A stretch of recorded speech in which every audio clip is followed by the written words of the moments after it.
Capítulo 6. Los atributos incomunicables. Dios como ser absoluto. Ha sido muy común en la teología hablar de Dios como del ser absoluto. Al mismo tiempo resulta que el término absoluto es más característico de la filosofía que de la teología.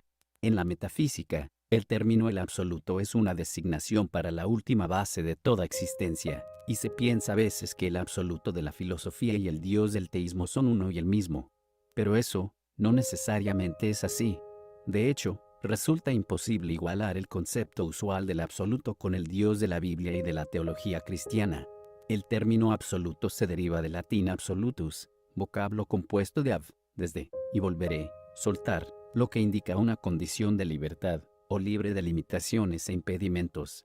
Este pensamiento fundamental se elaboró en diversas maneras, y así fue como el absoluto se consideró como aquel que está libre de todas las condiciones, el incondicionado, o el que existe por sí mismo, libre de todas las relaciones.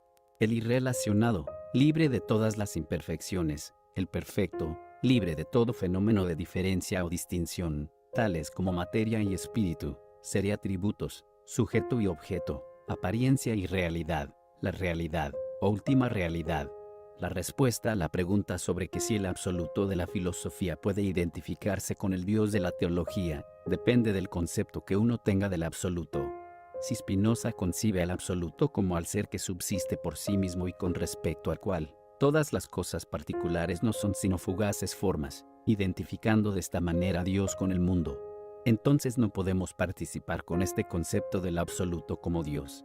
Cuando Hegel contempla al absoluto como la unidad del pensamiento y del ser, como la totalidad de todas las cosas y que incluye todas las relaciones, y en el cual todas las desarmonías del presente se resuelven en una perfecta unidad, nos vemos otra vez en la imposibilidad de seguirlo para reconocer a este absoluto como Dios. Y cuando Bradley dice que su absoluto no tiene relación con nada, y que no puede existir ninguna relación práctica entre el absoluto y la voluntad finita, tenemos que estar de acuerdo en que ese absoluto no puede ser el Dios de la religión cristiana, puesto que éste sí entra en relaciones con sus criaturas finitas.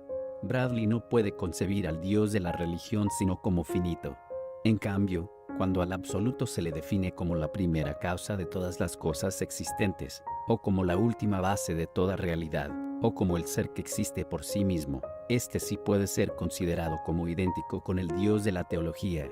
Él es el único infinito, que no existe sujeto a ninguna necesarias relaciones, porque se basta por sí mismo, pero al mismo tiempo puede libremente entrar en diversas relaciones con su creación como un todo, y con sus criaturas.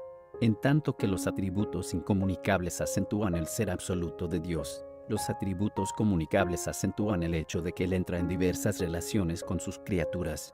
Vamos, en este capítulo, a considerar las siguientes perfecciones de Dios. La propia existencia de Dios. Dios existe por sí mismo. La base de su existencia se encuentra en Él mismo. A veces, esta idea se expresa diciendo que Él es causa sui, su propia causa, pero esta expresión difícilmente puede ser acertada, puesto que Dios no tiene causa, Él existe por la necesidad de sí propio y por tanto, necesariamente. El hombre, al contrario, no existe necesariamente, y tiene la causa de su existencia fuera de sí mismo. La idea de la propia existencia de Dios se expresaba generalmente por el vocablo aceitas, que significa que tiene su origen en sí mismo. Pero los teólogos reformados casi generalmente sustituyeron esta expresión por el vocablo independencia, que expresa que Dios no es solamente independiente en su ser, sino que también lo es en todo posible aspecto, en sus virtudes, decretos, obras, etc. Podría decirse que existe en la criatura una débil huella de esta perfección, pero solo en el sentido de que la criatura, aunque es absolutamente dependiente, tiene, sin embargo, su propia existencia diferente. Pero naturalmente, esto dista mucho de lo que es existencia propia.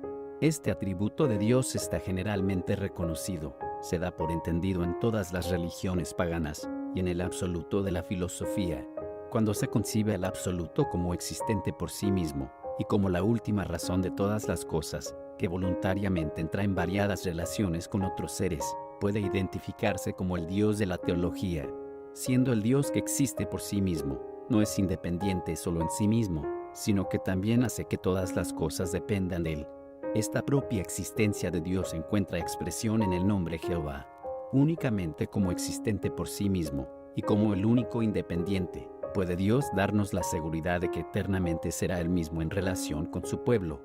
Se encuentran indicaciones adicionales de lo anterior en la afirmación de Juan 5:26, porque como el Padre tiene vida en sí mismo, así dio también al Hijo que tuviese vida en sí mismo, en la declaración de que Él es independiente de todas las cosas, y que todas las cosas existen solamente por causa de Él.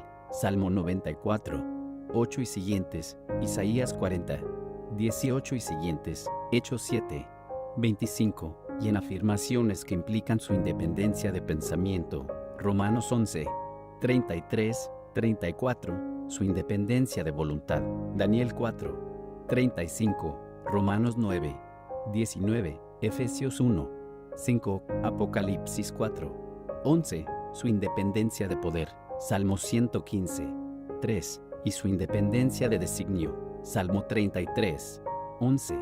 La inmutabilidad de Dios. La inmutabilidad de Dios es necesaria concomitante de su aseidad.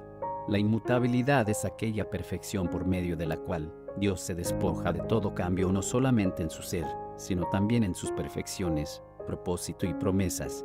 En virtud de este atributo queda exaltado sobre todos los sucesos, y está libre de todo aumento o disminución, de todo crecimiento o decadencia en su ser y en sus perfecciones. Su conocimiento y planes, sus principios morales y voliciones permanecen para siempre los mismos. Hasta la razón nos enseña que ningún cambio es posible en Dios, puesto que todo cambio conduciría a mejor o a peor. Pero en Dios, que es la absoluta perfección, son imposibles por igual las mejoras o las deterioraciones.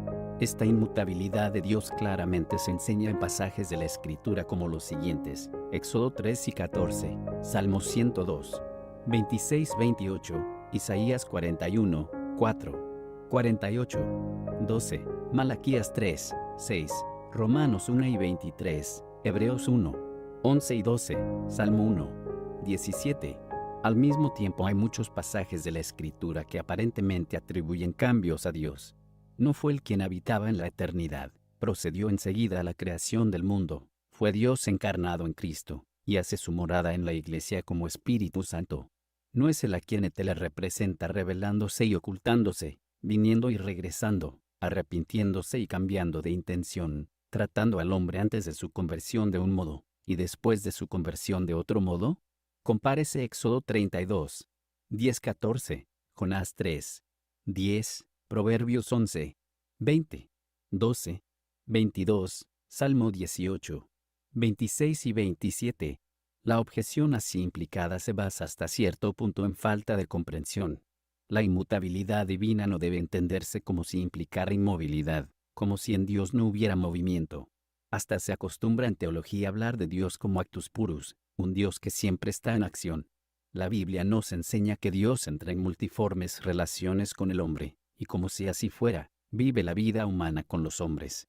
Todo cambia alrededor de Dios, cambian las relaciones del hombre para con Él, pero no se efectúa cambio alguno en el ser divino, ni en sus atributos, decretos, motivos de acción, ni en sus promesas. El propósito creativo estuvo eternamente con Él, y no hubo cambio en él cuando ese propósito se realizó por un sencillo y eterno acto de su voluntad. La encarnación no ocasionó cambio en el ser o en las perfecciones de Dios, ni en su propósito, porque fue su eterno beneplácito enviar al Hijo de su amor al mundo. Y si la Escritura dice que Dios se arrepiente, que cambia de intención, y que muda sus relaciones con los pecadores cuando éstos se arrepienten, debemos recordar que esta es únicamente una manera antropopática de hablar. En realidad, el cambio no se efectúa en Dios sino en el hombre, y en las relaciones de éste con Dios. Es importante mantener la inmutabilidad de Dios en contra de la doctrina de los pelagianos y de los arminianos que enseñan que Dios está sujeto a cambio, ni ciertamente en cuanto a su ser, pero sí en cuanto a su conocimiento y voluntad, en forma tal que sus decisiones en gran parte dependen de las acciones del hombre, en contra también de la idea panteísta de que Dios es un eterno devenir más bien que un ser absoluto, y que ese inconsciente gradualmente va desenvolviéndose en consciente personalidad en el hombre, y además, en contra de la tendencia actual de algunos, de hablar de un finito, que se debate, y que gradualmente llega a ser Dios.